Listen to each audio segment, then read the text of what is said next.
আসসালামু আলাইকুম সকলকে। আশা করি তোমরা সকলে অনেক ভালো আছো এবং সুস্থ আছো। সকলকে টপ 10 এমসিকিউর আরেকটি লেকচারে স্বাগতম। আজকে আমরা আমাদের গণিত বিষয়ের যে সপ্তম অধ্যায় রয়েছে ব্যবহারিক জ্যামিতি, সেই ব্যবহারিক জ্যামিতি থেকে যেই 10টা এমসিকিউ তোমার অবশ্যই পরীক্ষার হলে যাওয়ার আগে দেখে যাওয়া উচিত, যে এমসিকিউগুলা পরীক্ষাগুলোতে বেশি সংখ্যক এসেছে, সেই এমসিকিউগুলো নিয়ে আমরা কথাবার্তা বলবো। আর এখনো শেষ মুহূর্তে যদি তোমার এমসিকিউ অবস্থা হয় হযবরল, সেই তোমাদের পাশে কিন্তু রয়েছেই আমরা সমীকরণ একাডেমির যে ভাইয়ারা রয়েছে তারা। তো তোমরা আমাদের সাথে যুক্ত হয়ে যেতে পারো এমসিকিউ ব্লাস্ট সিজন 1.0 এই প্রোগ্রামটিতে, যে প্রোগ্রামটিতে 6টি বিষয়ের উপর physics, chemistry, general math, higher math, biology এবং আইসিটি এই 6টি বিষয়ের এমসিকিউ প্রস্তুতি নিতে পারো আমাদের সাথে। আমরা প্রত্যেকটা ক্লাসে একদম বেসিক থেকে শুরু করে যত শর্টকাট ট্রিক্স রয়েছে, ক্যালকুলেটর হ্যাকস রয়েছে, সবকিছু ইনশাআল্লাহ তোমাদের কভার করে দিব।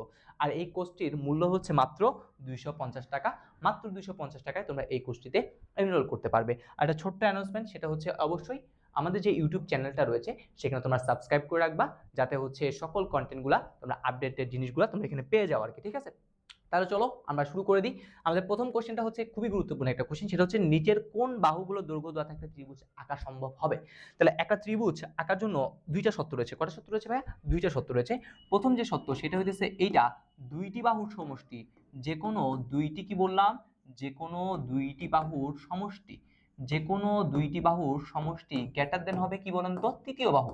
যে কোনো দুইটি বাহুর সমষ্টি গ্রেটার দেন হবে তৃতীয় বাহু, এটা হচ্ছে প্রথম কথা। আর 2 নাম্বার কথা হচ্ছে আমাদের এইটা, যে কোনো দুইটি বাহুর অন্তর, যে কোনো দুইটি বাহুর অন্তর হবে লেস দেন, কি হবে? লেস দেন হবে হচ্ছে আমাদের যে তৃতীয় বাহু রয়েছে সেই তৃতীয় বাহু। তাহলে এই দুইটা সত্য যারা মানবে সেই ক্ষেত্রে আমাদের ত্রিভুজ অঙ্কন করা সম্ভব হয়। যদিও ম্যাক্সিমাম টাইম আমাদের পরীক্ষাগুলোতে দেখা যায় প্রথম সত্যটা মানলেই, অর্থাৎ দুইটা বাহুর সমষ্টি যদি গ্রেটার দেন তৃতীয় বাহু হয়, তখনই আমরা বলে দিই হ্যাঁ ত্রিভুজ অঙ্কন সম্ভব। বাট কিছু কিছু কোশ্চেনে হায়ার ম্যাথে তুমি যখন যাবা তখন দেখবা দুইটাকেই মানতে হয় আর কি। ঠিক আছে, সো আমরা যদি একটু করে খেয়াল করে দেখো তো, 2 আর 3 যোগ করলে হয় 5, 5টা কি 6 থেকে বড়? না, তার মানে ও হবে না। 2 আর 4 যোগ করলে হবে 6, 6 কি 5 থেকে বড়? ইয়েস, তাহলে প্রথম সত্য মানছে। 4 থেকে 2 গেলে কত হবে? 2, 2 কি 5 থেকে ছোট? ইয়েস, তার মানে এটাই হচ্ছে কারেক্ট আনসার। তুমি দেখো 5 আর 3 যোগ করলে 8, 8 কিন্তু 8 থেকে বড় না। 4 আর 3 যোগ করলে 7, 7 কিন্তু এত বড় না, তার মানে এই দুইটা পসিবল না। তাহলে প্রথম এমসিকিউটা ডান। পরবর্তী কোশ্চেন বলছে ত্রিভুজ পিকিউআর আঁকার জন্য কোন তথ্যগুলো প্রযোজ্য হবে। সো সবার আগে একটা ইনফরমেশন দিই, এই দুইটাতে দেখো, এই দুইটাতে 3টা কোণ দেওয়া আছে। তাহলে একটু করে মনে রাখবা, 3টা কোণ দেওয়া থাকলে, কি বললাম, 3টি কোণ, ঠিক আছে, 3টি কোণ থাকলে, 3টি কোণ থাকলে কি, 3টি কোণ থাকলে ত্রিভুজ হবে না। ঠিক আছে, 3টা যদি কোণ থাকে তাহলে ত্রিভুজ হবে না, তাহলে এইখানে ত্রিভুজ হবে না। ত্রিভুজ হবে কোথায়? এইখানে ত্রিভুজ হতে পারে। দেখো যোগ করি, 4 আর 7 যোগ করলে কত হবে? 11, 11 তো 11 সমান, তাহলে ত্রিভুজ হবে না। 6 আর 9 যোগ করলে কত? 15, 15 কি 12 থেকে বড়? ইয়েস, তাহলে এই ক্ষেত্রেই কি হবে? ত্রিভুজ হবে। তাহলে বাহুগুলোর সত্যটাই কি করতে হচ্ছে এখানে? অ্যাপ্লাই করতে হচ্ছে। পরের কোশ্চেন বলছে 3টা বাহুর দৈর্ঘ্য দেওয়া আছে, কখন কি বলছে? সমকোণী ত্রিভুজ কি আঁকতে হবে? সমকোণী ত্রিভুজ আঁকতে হবে। তাহলে সমকোণী ত্রিভুজ আঁকার যে সত্য সেটা কি? আমরা জানি সমকোণী ত্রিভুজ আঁকার সত্য কি? অতিভুজের উপর অঙ্কিত বর্গ ইকুয়াল কি হবে? অপর দুই বাহু, অর্থাৎ একটাকে যদি আমরা লম্ব চিন্তা করি, এই লম্বের উপর বর্গ যোগ আরেকটাকে যদি ভূমি চিন্তা করি, তাহলে ভূমির উপর বর্গের কি সমষ্টির সমান। তাহলে এখন অতিভুজ কোনটা? অতিভুজ হচ্ছে, একটু করে মনে রাখবো, সবচেয়ে বড়। ঠিক আছে, আমার যেই বাহুটা সবচেয়ে বড়, সবচেয়ে যেই বাহুটা বড় সেটি হচ্ছে অতিভুজ। তাহলে আমাদের এইখান থেকে যদি একটু ক্যালকুলেশন করি তাহলে দেখা যায় এটাই হচ্ছে আসলে সঠিক আনসার হয়। এটাই কিভাবে হয় দেখো, তাহলে 10 এর উপর যদি কি করি, স্কোয়ার করি, 10 দুগুণ 100 ইকুয়াল টু, দেখো এটা 6 এর উপর স্কোয়ার যোগ 8 এর উপর স্কোয়ার, তাও কিন্তু সেম জিনিস। তাহলে এটাই হইতেছে কি আমাদের সেই কারেক্ট আনসার। দেন আসে আমাদের নেক্সট কোশ্চেন, বলা হয়েছে ত্রিভুজ এবিসি এর কোণ A equal to B plus C হলে এর মানটা কত? এটা আসতে পারে। আর এই ত্রিভুজটা কি ধরনের নির্দেশ করে সেটাও আসতে পারে। তো আমরা তো জানি ত্রিভুজের 3 কোণের সমষ্টি কত ভাইয়া? ত্রিভুজের 3 কোণের সমষ্টি, তাহলে কোণ এ, কোণ বি, কোণ সি ইকুয়াল টু কত? ত্রিভুজের 3 কোণের সমষ্টি 180 ডিগ্রি। তাহলে এখন এইখান থেকে তুমি যদি একটু হেল্প করো, কোণ বি প্লাস কোণ সি এর জায়গায় আমি লিখতে পারি কোণ এ, তাহলে এইখানে তো কোণ এ আছে থাকবে, তার সাথে আরেকটা কোণ এ দিব, তাহলে কত হবে? 180 ডিগ্রি। তাহলে একটা আরেকটা মিলে হবে দুইটা, তাহলে আমরা লিখতে পারি হচ্ছে 2 কোণ এ ইকুয়াল টু কত ডিগ্রি? 180 ডিগ্রি। আমার তো দরকার ভাইয়া কোণ এ কত, তাহলে কোণ এ ইকুয়াল টু 180 কে 2 দ্বারা ভাগ করলে কত হবে? 2 দ্বারা ভাগ করলে হচ্ছে 90 ডিগ্রি। তাহলে আনসার কত? আনসার হচ্ছে 90। তাহলে 90 ডিগ্রি হওয়া মানে এই এবিসি ত্রিভুজটা কি ভাইয়া? এই এবিসি ত্রিভুজটা হইতেছে আমাদের সমকোণী ত্রিভুজ। ওকে, তাহলে এটা কিন্তু পরীক্ষায় আসতেই পারে। নেক্সট কোশ্চেন বলছে সমকোণী ত্রিভুজের 70 ডিগ্রি কোণ আঁকার ক্ষেত্রে কোনটা সঠিক? তাহলে 70 ডিগ্রি কোণ যখন আঁকবো তখন আসলে কি করতে হবে? ওকে, সো আমরা তিনটা অপশন দেখবো। তাহলে প্রথমটা হচ্ছে আমাদের এই অপশনটা, যেখানে এটাকে আমরা যদি কোণ চিন্তা করি আর কি, ঠিক আছে, এটাকে আমরা কি চিন্তা করলাম? কোণ চিন্তা করলাম। তাহলে এইটার রেসপেক্টিভে আমরা বলতে পারি এইটা হইতেছে আমাদের ভূমি আর এইটা হইতেছে আমাদের সেই লম্ব। ওকে, দেন আমরা আরেকটা সমকোণী ত্রিভুজ চিন্তা করি, মনে করলাম হচ্ছে এইটা হচ্ছে আমাদের নেক্সট আরেকটা সমকোণী ত্রিভুজ। তাহলে এই সমকোণী ত্রিভুজের এটা হচ্ছে একটা অ্যাঙ্গেল, তাহলে এইটা হইতেছে ভূমি, এখানে ভূমি যা এখানে লম্ব কি তাই। ওকে, আরেকটা সমকোণী ত্রিভুজ চিন্তা করি, মনে করলাম হচ্ছে আমাদের আরেকটা সমকোণী ত্রিভুজ কোনটা? এইটা, এটা হচ্ছে আমাদের আরেকটা সমকোণী ত্রিভুজ। তাহলে এই হচ্ছে একটা কি আছে, কোণ আছে, এই কোণের সাপেক্ষে এটা হচ্ছে ভূমি আর এটা হচ্ছে কি ভাইয়া? লম্ব। তাহলে এইটা কখন পসিবল? এইটা কখন পসিবল? অর্থাৎ ভূমিটা বড় হবে, লম্বটা ছোট হবে। কখন? যখন আমার কোণের মানটা লেস দেন কি বলেন তো? Less than 45 degree. অর্থাৎ এই থিটাটা যদি 30 ডিগ্রি হয়, অর্থাৎ কোণের যে মানটা আছে সেটা যদি 45 ডিগ্রি থেকে ছোট হয়, তখন আমরা এই ফিগারটা পাই। আর আমাদের যদি কোণের মানটা যদি ইকুয়াল কত হয়? 45 ডিগ্রি হয়, ইকুয়াল যদি 45 ডিগ্রি হয়, তাহলে ভূমি এবং যে লম্বটা আছে সেটা পরস্পর সমান হয়। আর কোণের মানটা যদি এটাই হইতেছে সেই 70 ডিগ্রি, কোণের মানটা যদি কি হয়? 45 ডিগ্রি থেকে কি হয় ভাইয়া? বড় হয়। 45 ডিগ্রি থেকে যদি বড় হয়, তখন আমাদের লম্বটা বড় হয়, ভূমিটা কি হয়ে যায়? ছোট হয়ে যায়। ওকে, সো এই হইতেছে আমাদের তিনটা ফিগার। এই ফিগারগুলো একটু করে মনে রাখবো। তাহলে 70 ডিগ্রির ক্ষেত্রে কি বললাম? লম্বটা বড় হবে, ভূমিটা ছোট হবে। লম্ব বড় কোথায়? এইটাতে হচ্ছে লম্ব বড়, আর ভূমিটা কি ভাইয়া? ভূমিটা ছোট। আমি চিত্র দেখে বলে দিলাম আর কি, ঠিক আছে। দেন সেটা নিচের কোন যুগল দ্বারা সমদ্বিবাহু ত্রিভুজ কি তৈরি করব? সমদ্বিবাহু।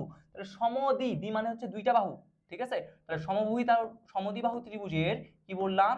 দুইটি বাহু কি হবে ভাইয়া? দুইটি বাহু সমান হবে। তাহলে দুইটা বাহু যেহেতু সমান, তাহলে সেইখান থেকে আমরা বলতে পারি দুইটি কোণ, ঠিক আছে। দুইটি কোণও কি হবে?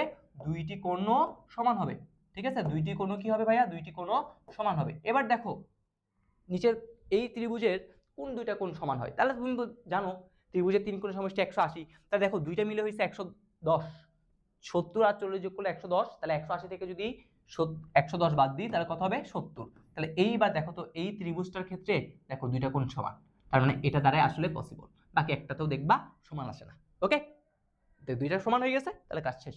তারপর আসি স্থূলকোণী ত্রিভুজের স্থূলকোণ ছাড়া বাকি দুইটা কোণ কি হবে? তাহলে এই যে বাকি দুইটা কোণ রয়েছে, এই বাকি দুইটা কোণের সমষ্টির কথা যদি বলি, ঠিক আছে, সমষ্টি না বলে এই বাকি যে দুইটা কোণ রয়েছে সেই বাকি দুইটা কোণ কি হবে? বাকি দুইটা কোণ হবে সূক্ষ্মকোণ। বাকি দুইটা কোণ কি হবে? বাকি দুইটা কোণ হবে সূক্ষ্মকোণ, অর্থাৎ 90 ডিগ্রি থেকে ছোট। তুমি যদি একটু খেয়াল করো, একটা স্থূলকোণ তো হয়ে গেছে না, তারা 90 ডিগ্রি থেকে ছোট কোথায় আছে? দেখো যোগফল এদের এই বাকি দুইটা কোণ দুইটা সমষ্টি, ঠিক আছে। এই যে সূক্ষ্মকোণ দুইটা রয়েছে, এই দুইটার সমষ্টি কি হবে? সূক্ষ্মকোণ হবে। ওকে, তো 30 আর 60 যোগ করলে কত হবে? 90। 90 কি সূক্ষ্মকোণ? না, বাদ। তারপরটা যদি বলি 50 আর 40 যোগ করলে 90, তাহলে এটাও হবে না। 45 45 90, এটাও হবে না। 30 আর 40 যোগ করলে 30 আর 50 যোগ করলে 80 সূক্ষ্মকোণ, তাহলে এটাই কি হতে পারে, ঠিক আছে। আর বাকি একটা তো হবে না, বাকি সবগুলো সমকোণী ত্রিভুজ। দেখেন তারপর কি বলেছে? নির্দিষ্ট চতুর্ভুজ অঙ্কনের জন্য কয়টি স্বতন্ত্র উপাত্ত দরকার? কোন না কোন একটা জায়গায় চলে আসবে, 5টি উপাত্ত দরকার। তারপর একটা নির্দিষ্ট ত্রিভুজ অঙ্কন করার জন্য কি থাকতে হবে? 4টা বাহু, একটা কোণ, 5টা স্বতন্ত্র উপাত্ত লাগবে। 3টা বাহু, 2টা কোণ, অন্তর্ভুক্ত ইয়েস, 2টা কোণ, 3টা বাহু, অবশ্যই সব রাইট। রম্বসের 4টা বাহুই পরস্পর সমান, ওকে। বিপরীত কোণদের পরস্পর সমান, ইয়েস। কর্ণদের পরস্পরকে সমকোণে সমদ্বিখণ্ডিত করে, এটাও পারফেক্ট। এবার শুধু পরিসীমা দেওয়া থাকলে কি আঁকতে পারি? শুধু পরিসীমা দেওয়া থাকলে আমরা কি আঁকতে পারি? বর্গ আঁকতে পারি। কি আঁকতে পারি? বর্গ আঁকতে পারি। আর পরিসীমা এবং একটা কোণ, পরিসীমার জায়গায় কি থাকতে পারে? থাকতে পারে হচ্ছে একটা বাহু, ঠিক আছে। পরিসীমাকে সমান 4 ভাগে ভাগ করলে তো একটা বাহু পাই, তাহলে বাহু আর একটা কোণ যদি দেওয়া থাকে তখন কি আঁকতে পারি? আমার যে রম্বস, সেই রম্বসটা আমি অঙ্কন করতে পারি। তো আমাদের দেখো এবার খুবই গুরুত্বপূর্ণ দুইটা প্রশ্ন ছিল আমাদের বোর্ড বইতে, একটা হচ্ছে আয়তক্ষেত্র দিয়ে, একটা সামান্তরিক দিয়ে। সো এই দুইটা কোশ্চেন করলেই আমাদের এই অধ্যায়টা কমপ্লিট। তো আমাদের কি বলছে? এবিসিটা একটা সামান্তরিক, বলছে বিএফ এর মানটা কত? আমাদের এখানে বলে দিছে এই ইডির মানটা কত? ইডির মানটা হচ্ছে 3 আর ইএফ এর মানটা হচ্ছে কত? 4। তাহলে আমাদের বলছে এই যে বিএফ, এই বিএফ এর মানটা কত সেটা বের করতে হবে। তো আমরা জানি একটা আয়তক্ষেত্রের বিপরীত যে বাহুদ্বয় রয়েছে, বিসির বিপরীত এডি, এবির বিপরীত বিসি, এই বিপরীত বাহুদ্বয় পরস্পর সমান।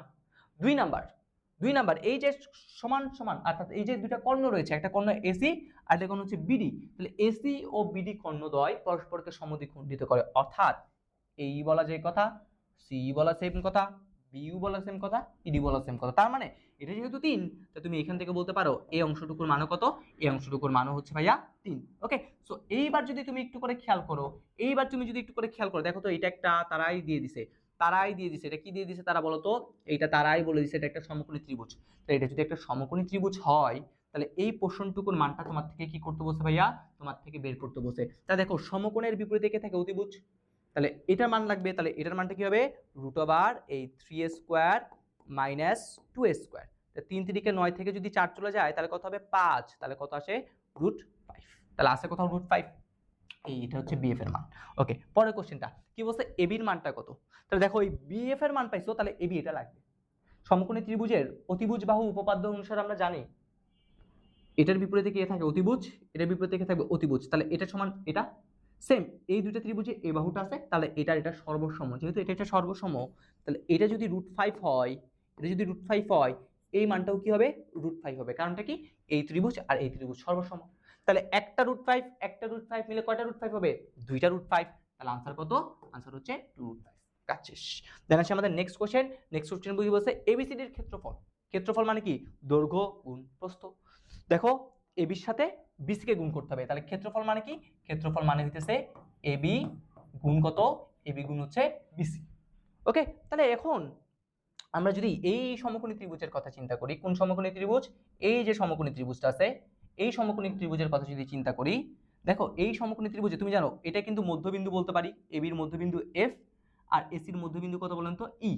ওকে, তাহলে এবির মধ্যবিন্দু এফ, এসির মধ্যবিন্দু কত, ই। তাহলে দেখেন একটা ত্রিভুজের যে কোনো দুইটা বাহুর, এই দুইটা বাহুর মধ্যবিন্দুর যে সংযোজক সরলরেখাটা আছে, মধ্যবিন্দুর সংযোজক সরলরেখাটা হচ্ছে তৃতীয় বাহুর সমান্তরাল, তার মানে বিসির সমান্তরাল হবে, এবং এটার মান ইএফ এর মানটা হবে তৃতীয় বাহুর অর্ধেক। তাহলে কি বললাম, ইএফ এর যে মান সেটা কি হবে, সেটা হবে তৃতীয় যে বাহুটা আছে, তৃতীয় বাহু কোন তো, বিসি। তাহলে এই বিসি এর অর্ধেক, আমার তো বিসিটাই নাই, এবি তো আমি পাই গেছি। তাহলে বিসি মানে কি দাঁড়াচ্ছে দেখেন তো, এই বিসি ইকুয়াল টু আমরা বলতে পারি 2EF। তাহলে 2 ইনটু ইএফ এর মান কত, ইএফ এর মানটা হচ্ছে 2। তাহলে 2 দ্বিগুণ কত হবে, 2 দ্বিগুণ হবে হচ্ছে আমাদের 4। তাহলে দেখেন এটার মান জানেন, এবির মান জানেন 2√5, বিসির মান জানেন হচ্ছে 4, তাহলে 4 দুগুণ 8, তাহলে কি হবে 8√5। আছে কোথাও, অবশ্যই আছে, প্রথমটাই হইতেছে কারেক্ট আনসার। ওকে, বুঝে গেছে আশা করি। তাহলে কি বললাম, একটা ত্রিভুজের যে কোনো দুই বাহুর মধ্যবিন্দু সংযোজক সরলরেখাটা তৃতীয় বাহুর সমান্তরাল হবে, এবং এটার মানটা হবে কি, তৃতীয় বাহুর অর্ধেক। শেষ। তোমরা চাইলে পিথাগোরাস অ্যাপ্লাই করতে পারো, এটা 3 আর 3 যোগ করলে কত হবে, 6 হবে। এটা তো অলরেডি পাইছো 2√2, 2√5। তাহলে এখান থেকে বিসির মানটা বের করবা, দেন জাস্ট বসাই দিলেই কাজ শেষ, দেখবা 4ই চলে আসছে। ওকে, সো আমরা এটা দিয়ে করলাম। এবার সে আমাদের এটা এবিসিডি একটা সামান্তরিক। তো সামান্তরিকের কি, বিপরীত যে বাহুগুলো রয়েছে তারা পরস্পর সমান এবং বিপরীত কোণদ্বয়, যেমন এইটার বিপরীত কোণ হতেছে এইটা, সেম ভাবে এইটার বিপরীত কোণ কোনটা, এইটা, এই কোণ দুইগুলো কি পরস্পর সমান। ওকে, তাহলে এখন আমাদের এখান থেকে এক্স এর ভ্যালু বের করতে হবে। তাহলে কিভাবে করব, দেখেন পুরাটা কিন্তু 180, পুরাটা 180। তাহলে 180 থেকে আমি যদি এটা বাদ দেই, তাহলে তো এই কোণের মান, তাহলে আমরা কি করতে হবে, 180 থেকে কি করতে হবে, বাদ দিতে হবে। তাহলে 180 ডিগ্রি মাইনাস কোনটা, এটা বাদ দিতে হবে। তাহলে কি 2x মাইনাস কত 7। আবার অনেকে দেখে যে 7 থেকে বাদ দেয় না। ওকে, সবই বাদ দিতে হবে। তাহলে এখন আমি বলছি এটার বিপরীত এটা, তাহলে সমান পরস্পর, যেহেতু সামান্তরিক, তাহলে আমরা এখান থেকে লিখতে পারি 3x + 8 = 180 মাইনাস 2x মাইনাস কত ভাইয়া 7। তাহলে এটা যদি আমরা একটু ক্যালকুলেশন করি, তাহলে আমরা এখান থেকে লিখতে পারি x এর ভ্যালু কত, x এর ভ্যালুটা আমরা পাই 33। তাহলে এটাই হইতেছে আমাদের কি সঠিক আনসার। ওকে, তাহলে কি বললাম, সামান্তরিকের যে বিপরীত কোণদ্বয় রয়েছে তারা পরস্পর কিভাবে সমান। তাহলে এই কনসেপ্টটা থেকে পুরোটা তো 100 কোণ 180, তাহলে 180 থেকে এই অংশটুকু বাদ দিয়ে দিছি, কাজ শেষ। এরপরটা কি বলছে, বৃহত্তর কোণের মানটা কত। তাহলে আগে আমরা এই কোণের মানটা দেখি, তাহলে কত 3 × 33 যোগ কত 8, 3 33 99, 99 সাথে 8 যোগ করলে কত হবে 107। তাহলে এটা 107 হওয়ার কারণে এটাও কত ভাইয়া, এটাও হইতেছে 107। তাহলে এখন আমরা তো জানি একটা চতুর্ভুজের চারটা কোণের সমষ্টি কত 360। তাহলে এইটা 107, তাহলে 107 যোগ 107 তাহলে কত হবে, তাহলে আমাদের আনসার হলো 214। তাহলে 360 এর মধ্যে 214 কি হবে, চলে যাবে। তাহলে কত থাকে 6, 5 থেকে 1 গেলে 4। তাহলে এখন এই 146টা ও আর ও সমান 2 ভাগে ভাগ করে নিবে। তাহলে এটার এবার যদি আমরা কি করি, 2 দ্বারা যদি ভাগ করি, তাহলে কত আসে, আনসারটা আসে হচ্ছে 73। তাহলে এই কোশ্চেনের মানটা, এইটার মানে হচ্ছে 73, এই অ্যাঙ্গেলটার মান কত 73। তাহলে বৃহত্তর কোনটা 107 ডিগ্রি, বৃহত্তর কোণের মান 107 আর ক্ষুদ্রতর বললে কত 73 ডিগ্রি। ওকে, সো এই হইতেছে আমাদের টপ কিছু এমসিকিউ যেগুলা প্রতি বছরই এই ব্যবহারিক জ্যামিতি অধ্যায়টা থেকে আসে। সো এই এমসিকিউ গুলো যদি প্র্যাকটিস করো তাহলে ইনশাল্লাহ তোমার কি হয়ে যাবে, একটা বেস্ট প্রিপারেশন হয়ে যাবে, অর্থাৎ কম সময়, অর্থাৎ পরীক্ষার শেষ মুহূর্তে, অর্থাৎ পরীক্ষা তোমার আশেপাশে 1 ঘন্টা সময় আছে, তখন তুমি কি করবা, এই এমসিকিউ গুলো সবার আগে দেখে যাবা, একটু একটু চোখ বুলাই যাবা, কারণ এই এমসিকিউ গুলো খুবই খুবই ইম্পর্টেন্ট। সো আজকের ক্লাসটা এতটুকু পর্যন্তই। সকলে ভালো থাকো, সুস্থ থাকো, দেখা হবে ইনশাআল্লাহ আমাদের পরবর্তী ক্লাসে। আল্লাহ হাফেজ, আসসালামু আলাইকুম।